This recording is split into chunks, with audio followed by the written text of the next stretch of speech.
Well, hello, ladies and gentlemen. This is Ben Gessel. How's it going? This may be a pretty lengthy video. It's going to be a little more thorough. Not going to be academic, not necessarily. No, definitely not academic. But it's going to be pretty beefy. So let's just get right into it. So this video is going to be entitled The Creative Process. Now, you might have seen Dead Poets Society, right? Where Robin Williams as Mr. Keating, he's encouraging the boys to start thinking outside of the box that their parents put them in, basically. They're going to be lawyers and doctors and judges and yep. And they need to be very respectful to all their teachers, of course. They need to get straight A's or something very close to that, at least, and mind their P's and Q's, and walk along the dotted line, right? And that's the way to live life, is to obey every rule, to be obedient.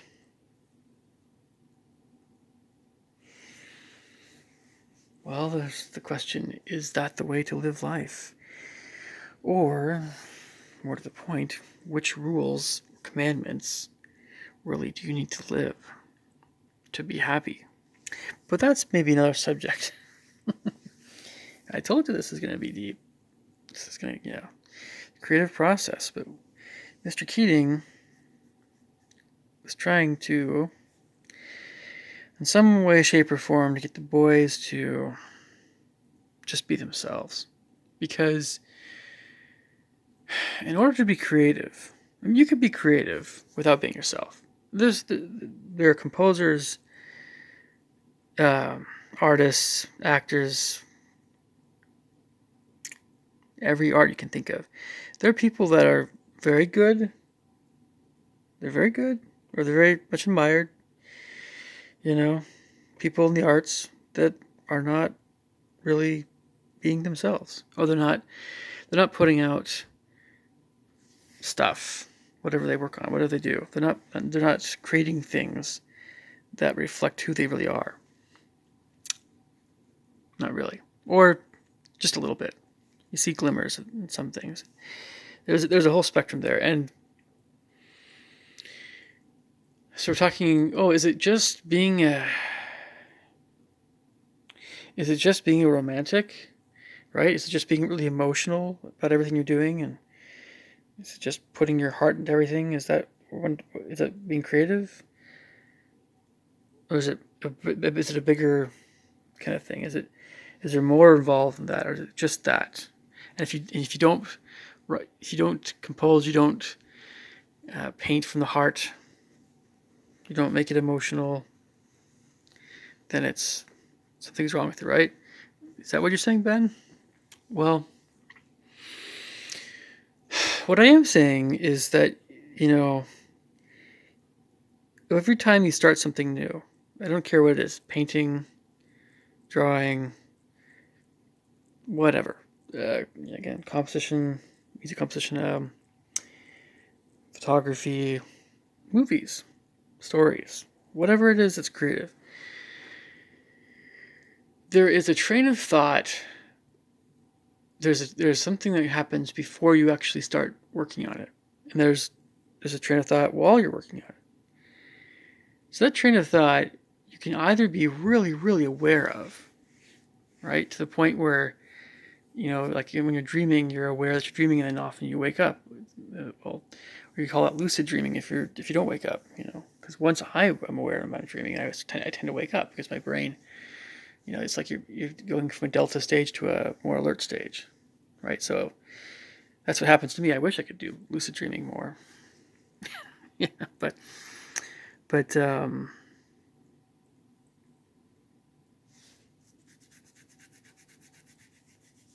yeah. This is deep. But there's the question of what is your train of thought? So one of the things that I haven't I don't know if I've been asked this so much, or I don't know, because you could spend hours and hours, and I don't want to necessarily. I'm not wasting time when I'm trying to explain this in a lesson, music lesson, a composition lesson. But a student, at any time, I'm sure they've been asked something like this before. And I probably will repeatedly be asked this again. And I have only asked this of at least one film scoring instructor, one teacher of music composition I've ever had. Everyone else, I didn't really feel comfortable asking the question. All the avant-garde guys. Maybe, I don't know. It's just because when you ask someone, what's your creative process? It's kind of like you're kind of saying, you're asking, how did you come up with this? Or what does it mean emotionally or spiritually or intellectually or whatever? What part of your brain, I like either you're amazed or you're odd or you're disgusted or whatever someone's reaction is. They're, if they ask that kind of question, they're probably curious on some level about the music or about the art or about, whatever, the story, the movie, the building, heck, culinary arts. We call it culinary arts. So, sometimes you have something truly amazing, you ask, what was the train of thought behind this, And the question is kind of like, some people, many times we're not fully aware of what's actually happening ourselves. That's why you could probably have video after video and person after person. This goes really, really, really deep, folks. Really, really deep. Really, really deep. I don't know why when, you have a Joe Raposo or Carpenter song comes on, watching Sesame Street, Big Bird, maybe, it's that movie where Big Bird, runs away to the country. He's out in the Midwest in the cornfields. I don't know why it gets me choked up still. It's a little kid show. I don't know why it's so emotional for me. It just is. So, some things are very hard to explain. I've had people that were very elite horn players, tell me when I was at BYU, for instance, freshman year, they didn't like music theory because they liked they liked the mystery of music. They like to just kind of experience it as they're playing it. This gentleman was a freshman at the time. Can't hold that against him, right? He's a good guy. He's a horn professor now. But the thing is that, and then so many times, and I'm not just talking about music mainly, but this applies to all the arts. We want to hear what makes the magic. We want to hear, how do you take the tools, the building blocks, and how do you create? And how do you create something really, really wow, or just whatever effect? How do you do it? And again, I mentioned this before, there are a lot of things that go on that we're not always aware of. So when we're asked a question, it's a very hard question to fully answer. Or it just depends. It depends on each piece. It depends on the experience of each piece. Some music. I mean, look, I was talking about Maurice Ravel with the mother and father of one of my friends here in the area. Good friend of mine, my age. They're musicians themselves, and they're mentioning how Maurice Ravel was a composer who did not write from the heart. I'm sure he put some of his feelings in there, but it was largely very. It was his knowledge of music theory and harmony, and form, and melodic contour, and all these things that that basically shaped his pieces, his music. gave it the sound. And now, the reason why his music had a certain sound to it definitely reflects his tastes in music. It certainly was in some way, shape, or form Ravel. Ravel is very identifiable, but it wasn't music that truly reflected always his soul. His real soul, his real personality was very veiled still behind the sophisticated harmonies, the bitonality at times. You could still, again, I would argue that you can still kind of feel it. You can still feel it, but not. You can't feel it like you can feel Beethoven's personality. Beethoven's personality is written all over his music. It's definitely there. Ravel is more distanced in his music, and there's a lot of other composers like that.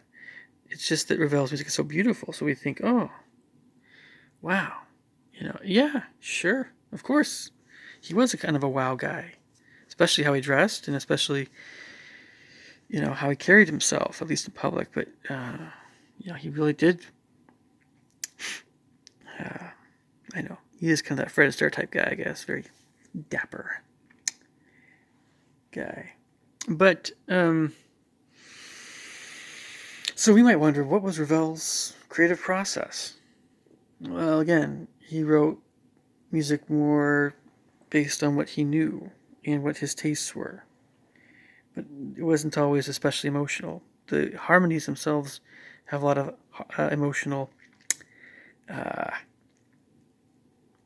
content, I suppose.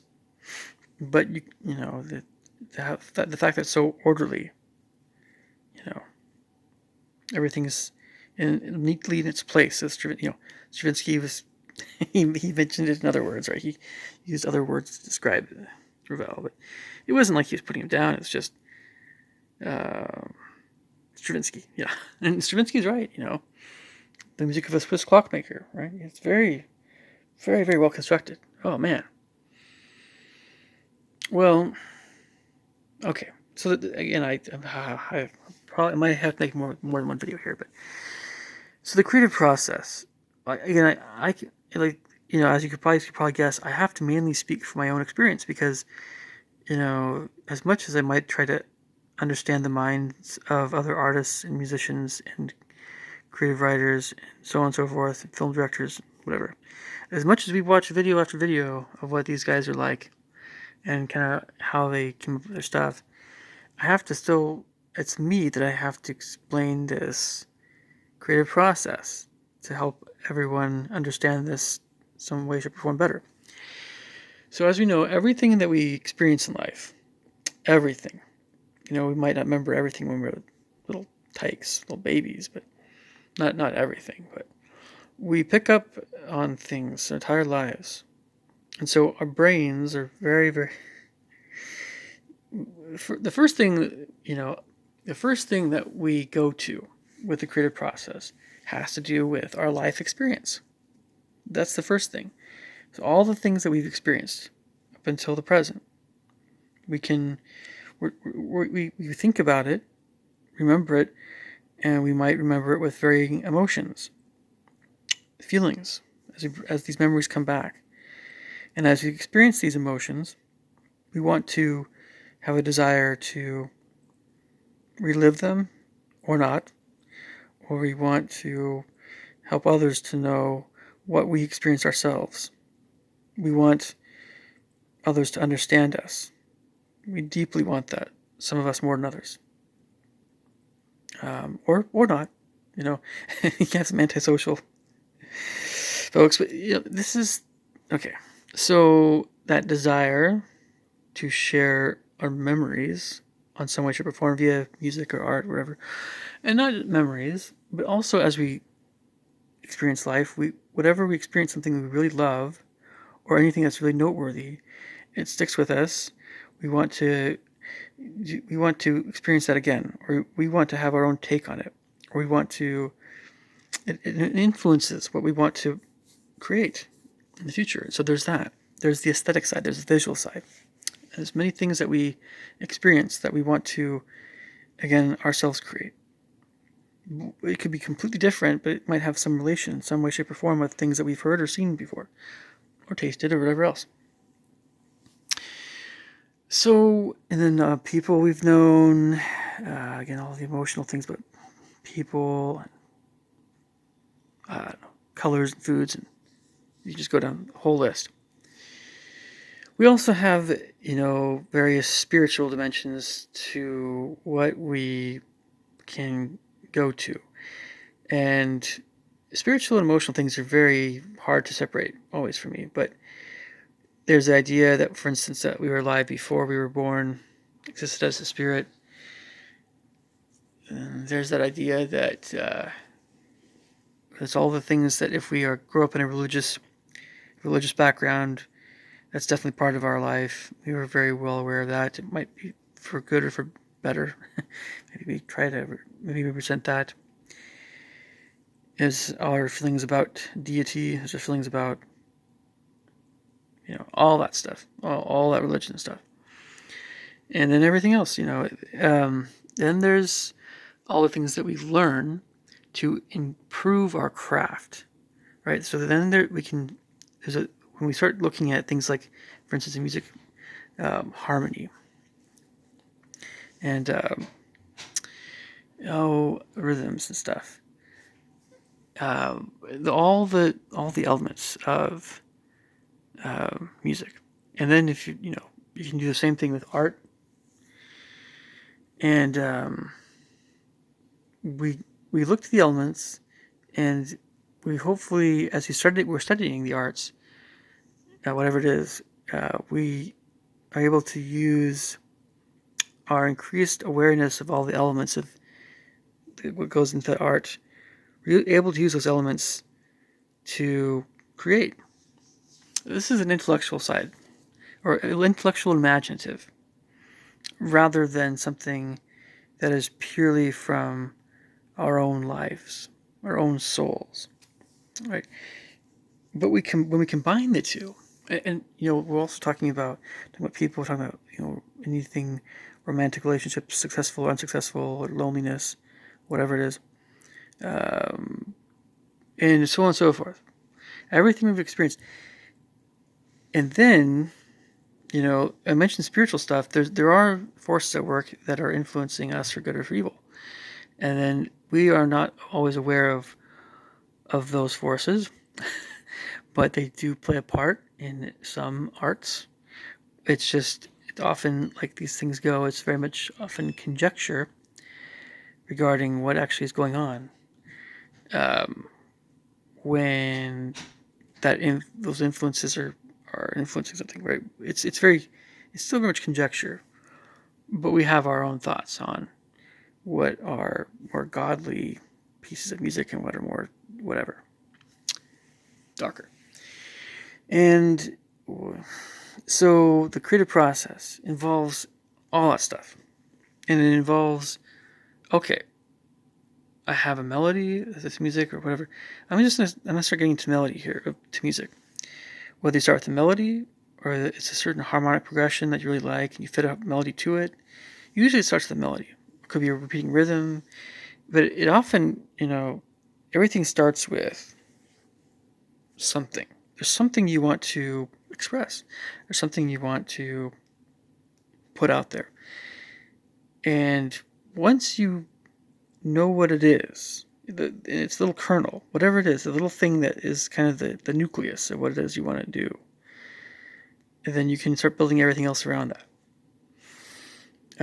So again, a lot of times for a lot of composers, it starts with a melody, or it starts with a motif, a few note little idea, little rhythm of notes, whatever it is, and you just develop it, and you add harmony, rhythms, and dynamics, and whatever, all that stuff, right? Well, so there's also this side to the creative process. And again, we're not talking about just emotions, not just romanticism, not just expressing your oneself, but we're definitely also talking very much about that, because that at least for the different styles of all these different types of music, but at least for classical music and art music, you have all the different time periods and all the different aesthetics that go into those time periods in different areas of Europe, for instance. This is just European music. I'm not even talking about, African, Asian, or American Indian, or whatever else, Indian. But there's, you have the early stuff, medieval era, the Renaissance, you have the classical era, Baroque, Renaissance, Baroque, classical, and, Romantic era, and then contemporary times. And then postmodernism and all this stuff. And then neo-romanticism or whatever. And then many other styles that I'm not even, so it would go too long to explain, but I can do that if you guys want me to. But so we might identify with a certain style or not, or and think about all the different states of mind that and then you can say, oh, this is why a lot of artists and musicians get into drugs, because it helps them, like marijuana, whatever, it helps them to be more connected with their real self. You kind of take off all the masks, you take off all the barriers, and you just are like, oh my gosh, I'm feeling my real soul again on some level. And that's one of the purposes, hopefully, of religion. But well, that's another train of thought. Whenever you interact with other people, unless those people are like, right in your wavelength, they are just right there with you, and they are totally supportive of you and everything like that. Totally awesome, amazing people.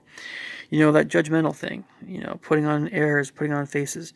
There are many instances why church doesn't always help people as much as it ought to. And so that's why a lot of times people want to do their own thing out in the woods. They just go smoke marijuana, the heck with those crazy judgmental people. But I'm getting off track here a little bit. What I'm trying to say is that the creative process involves being really honest with yourself, right? Like a lot of other things. You've heard the same thing about martial arts. It's the same thing with creative process. You need to be honest with yourself. What does that mean? Well, I'm kind of talking about just being honest with your feelings, being honest with, understanding what it is that you've gone through in your life, and just being like, this is what it is. And then you express that, or not, but whatever you're expressing, you've honestly thought about, at least. It's because the intellectual side of composition, by the way, can come across as less honest in a way, because you're using your knowledge and your awareness of all these different elements of, say, music or art, using these things in place of your own soul, in a way, right? The substance of what you're making is not as much driven from what's inside you. So it's a form of, you can say it's less honest, but in reality, it's not dishonesty. It's just less of the person, right? Less of the real person. So, but there's so many, and then we talk about the creative process. There's a question of, so what is truly unique? What is truly someone's original melody or work or whatever? And what is something that's so similar to something else that's, look, many people talk about that all the time. We all can recognize very readily when something is original, even if it's so much like something else, and when something is basically a ripoff of something else. If you have two different distinct tunes that are very similar to each other, you're going to remember them separately. You're not going to go back and forth. You're not going to go. Your brain isn't going to be confused about which path to take. It's going to be like, oh, this one or this one. They will be two distinct melodies, even though they just have a whole lot in common, right? And you can't just look at those first few notes. You can't just look at the first measure too. No. You have to look at the piece. 8 bars. In 8 bars of music in 4/4 time, or even 3/4, there's so many different things that you could do. There's an infinite number of things you can do. There's an infinite number of melodies. There always will be. There is no finite end to melody. It's just that Some melodies will sound a lot like other melodies, but they'll still be unique. They'll be different. So and I don't agree with the avant-garde folks that say melody's dead and all this stuff. No. It's not. No. You can try to give some credence to it, but it's not. It's not true. Anyway, it's just a erroneous train of thought somewhat. So yeah, but okay. So there's a question of creativity. What hasn't not just what hasn't been expressed before, but all the possibilities of anything that can exist, right? We always want more variety in the arts. We absolutely do. We want to hear, but we want to experience emotions. Not always emotions, but a lot of it is emotionally driven. Music is very emotionally satisfying. So there's often we want to hear something that's emotionally has some stuff to it when we hear music. Not always. And if we're listening to music with less of an emotional desire or desire to feel emotions, this is a great segue into working in the avant-garde and all these more intellectual things, or getting outside of, just all the different stuff. And the more emotionally driven and more emotionally hungry you are, the more you can just, again, romanticism and a lot of popular music that's very, very emotional. And most people tend to be more into the romantic stuff because that's how we are as humans. Anyway, but so there's a question of how do you, with all the stuff that's more off the beaten path, all the off kilter stuff, all the more peculiar emotions, all the mixes of emotions, all the things that are very hard to explain. If you're trying to explain an emotion that you felt you feel it's very distinct and different from anything else you've ever felt, and it's really hard to explain the emotion in words, and you put it in music, right? You actually successfully put it in music, and you feel the same kind of emotion when you're hearing that music as when you experience that emotion. And then when someone else hears that music, they go, "Oh, crud! I know what you're talking about now." Oh, and then you get it, right? That is something that is amazing when that happens. It's just wow. So music can express things that words cannot. It is true. It is very, very true. Very much so. So there's a question of how do you do that? Well, you need to understand harmony at a very, very deep level. You need to feel emotion really deeply. You need to be very, very sensitive. Very, very sensitive whenever you're listening to different harmonies.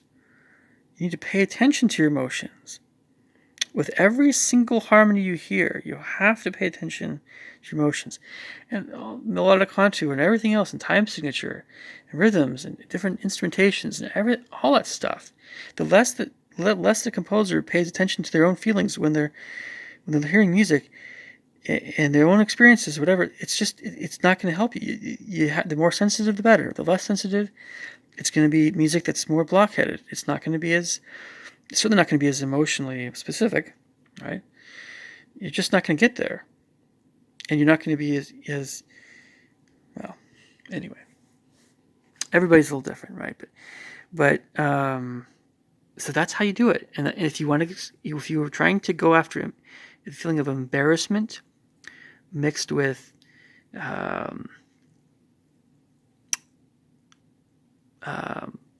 maybe sensory overload, right? There's a big party and you're having a great time eating lots of tasty food and you're talking to some fun people. There's a girl that you tried to ask her out, or do you want to go on a date, or do you want to be my girlfriend or whatever, and she rejects you.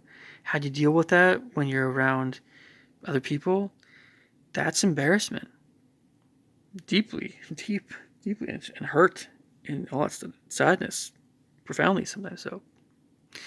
But yet, if you're having a great time eating, all the joys of being at a more enjoyable party, I might add, not a seedy party, not a bad party, but a good party, it might kind of pale in comparison to what someone just experienced. But if there really are some fun things you guys, if there truly are some fun things at a party, and it's just, there's a lot going on, it's going to maybe a little loud. How do you express that in the music? There you go. And it's understanding all the harmonies of music and the rhythms and the instrumentation and melodies. And, if you guys want to compose, I can help you do that. So, but the creative process involves all this stuff. And you don't have to think about every little detail, of course, before you start something, right? But it should come as you're working on something. And I hope this is starting to make sense here. There's so many different ways of going about this, but what does it involve? It involves,